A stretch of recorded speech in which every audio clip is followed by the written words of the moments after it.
In the shadows of pachinko parlors and quiet neighborhoods, a sinister force has been at work for decades. Children vanishing without a trace, families torn apart, and a justice system struggling to uncover the truth. I'm Andrew, and tonight we're peeling back the layers of one of Japan's most haunting cold cases. From the disappearance of little Yukari Yokoyama to a web of similar abductions stretching back to the late 1970s. Our journey begins on a warm summer day in 1996, July 7th to be precise. In Oda City, Gunma Prefecture, the Yokoyama family was heading out for what should have been a routine day of entertainment. Their destination? A local pachinko parlor. Now, for those unfamiliar with Japanese culture, pachinko is a pinball-like game that's immensely popular in Japan. These parlors are often loud, crowded, and filled with flashing lights. An easy place for a child to get lost in the chaos. The Yokoyama family consisted of Father Yasuo, Mother Mitsuko, their 4-year-old daughter Yukari, and a baby. As they entered the parlor just before 10 a.m., Yukari was buzzing with excitement. Her father had promised to exchange his winnings for fireworks, a treat any child would eagerly anticipate. The family split up, a common strategy to increase their chances of winning. Yukari's father instructed her to stay close and not wander off. For a few hours, everything seemed normal. Yukari explored the aisles, occasionally returning to the prize section to gaze at the fireworks she longed for. Around lunchtime, Mitsuko took the children to the parking lot for a meal. When they returned inside, Yukari got hungry again. Her mother handed her a rice ball and orange juice, telling her to sit on a nearby bench while eating. The bench was only 3 to 4 meters away, close enough to keep an eye on her daughter while continuing to play. But at 1:40 p.m., something strange happened. Yukari approached her mother, mentioning a friendly man. Noisy machines drowned out her words, and Mitsuko, distracted by her game, simply warned Yukari not to talk to strangers. It was the last time she would hear her daughter's voice. 10 minutes later, Mitsuko looked over at the bench. Yukari was gone. Only her half-eaten snack remained. Panic set in as the parents searched frantically for their daughter. They scoured the entire parlor, checked the washrooms, even looked under cars in the parking lot. But Yukari had vanished without a trace. By 2:40 p.m., they reported Yukari missing. Over the next 2 days, more than 70 police officers combed the area. But the little girl seemed to have disappeared into thin air. As the investigation unfolded, a chilling discovery emerged. Security footage showed a mysterious man entering the parlor at 1:27 p.m. He was about 5 feet 2 inches tall, wearing sunglasses, a hat, and a black jacket despite the warm weather. His behavior was odd. He seemed to be scanning the area, not interested in the games at all. The footage then showed something truly disturbing. The man approached Yukari, sitting next to her on the bench. He appeared to be whispering in her ear and pointing towards the exit. At 1:42 p.m., he abruptly left. Yukari followed shortly after, never to be seen again. The case of Yukari Yokoyama shocked the nation. But as days turned to weeks, and weeks to years, the trail went cold. How could a child vanish in broad daylight, with CCTV footage of a suspect, and leave investigators empty-handed? But here's where our story takes an unexpected turn. Fast forward to 2007, when a determined journalist named Koshi Shimizu decided to dig deeper into this cold case. What he uncovered would send shockwaves through Japan's criminal justice system. Shimizu discovered that Yukari's case wasn't isolated. There was a pattern, a horrifying pattern stretching back decades. Within an 11-kilometer radius, 4 similar cases had occurred, all involving young girls aged 4 to 8. Let's go back in time to August 3, 1979. In Ashikaga, Tochigi Prefecture, 5-year-old Maya Fukushima was playing near a shrine close to her home. Her father last saw her around noon, calling her in for lunch. But Maya never came home. 6 days later, a search team made a grim discovery. Maya's lifeless body was found inside an abandoned rucksack by a river, just 3 kilometers from her home. She had been stripped to her underwear, with signs of suffocation. The killer was never caught. The tragedy tore Maya's family apart. Her parents, unable to cope with their loss, divorced soon after. Maya's mother passed away at just 48 years old, her life cut short by grief. 5 years later, another child fell victim.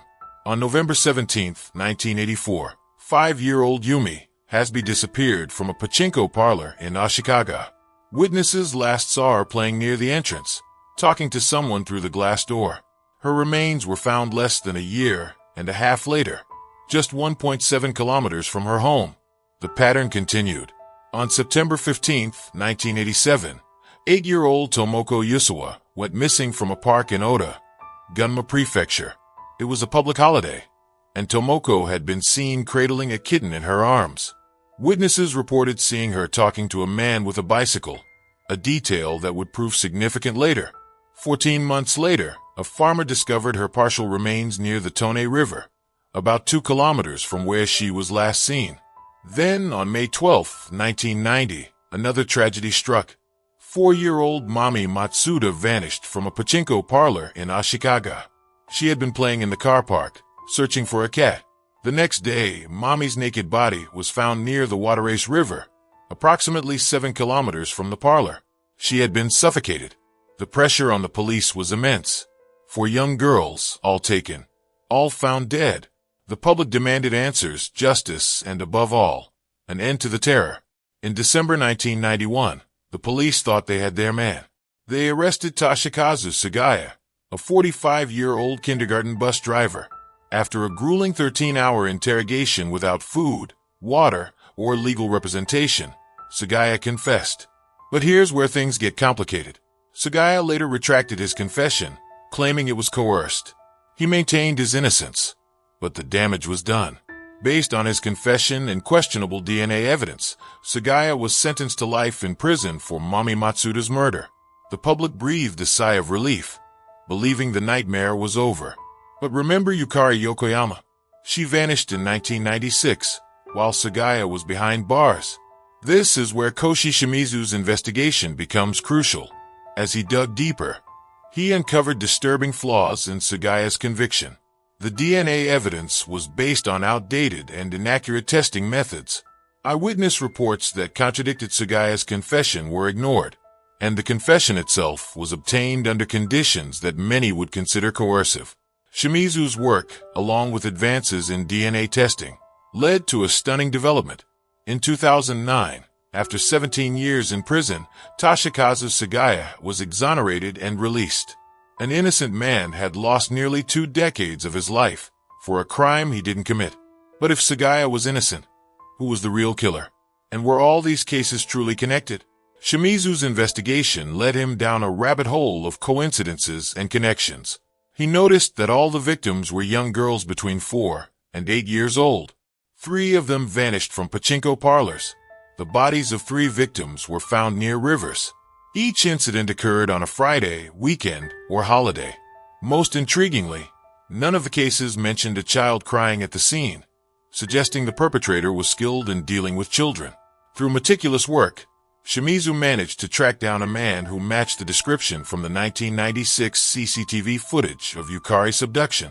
When confronted, the man showed visible discomfort and inadvertently revealed information, suggesting his involvement not just in Yukari's disappearance, but possibly in the other cases as well. But here's where the story takes another shocking turn. Shimizu obtained a DNA sample from this suspect. When tested, it matched evidence from the 1990 Mami Matsuda crime scene with an unprecedented accuracy of 1 in 100 trillion. Excited by this breakthrough, Shimizu contacted the police. But their response was baffling. They refused to take action, claiming there was no match between the new DNA and what they had on file. This raised troubling questions. Why were the police ignoring such compelling evidence? Were they trying to cover up their past mistakes? The implications were staggering, not just for Sugaya's wrongful conviction, but for other cases as well. Shimizu's investigation revealed that the flawed DNA testing method used in Sugaya's case had been employed in other criminal cases too. This raised the chilling possibility that other innocent people might be behind bars due to faulty evidence. Today, the families of the victims still wait for justice. Yukari Yokoyama would be in her 30s now.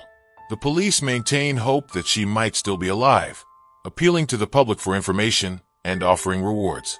But many, including Shimizu, believe this focus on Yukari's possible survival may be giving false hope instead of pursuing the harsh truth. As we reflect on this tragic story, we're left with burning questions. Is the real perpetrator still out there? Will the families of Maya, Yumi, Tomoko, Mami, and Yukari ever find closure?